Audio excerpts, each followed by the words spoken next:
अनिश्चितताओं से भरे इस दौर में हमारा भारत एक अलग ही लीग में दिख रहा है। भारत आत्मविश्वास से भरा हुआ है। जब दुनिया में स्लो डाउन की बात होती है तब भारत ग्रोथ की कहानी लिखता है।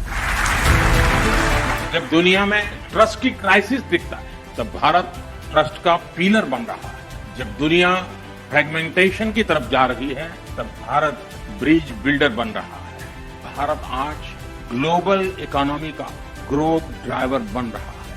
आज का भारत खुद भी ट्रांसफॉर्म हो रहा है और आने वाले कल को भी ट्रांसफॉर्म कर रहा है। ट्रांसफॉर्मिंग टुमारो की ये यात्रा ऐसी ही अनेक योजनाओं, अनेक नीतियों, अनेक निर्णयों, जन आकांक्षा और जन भागीदारी की यात्रा है। ये निरंतरता की यात्रा है। हमारी गति कांस्टेंट है, हमारी डायरेक्शन कंसिस्टेंट है और हमारा इंटेंट नेशन फर्स्ट का है।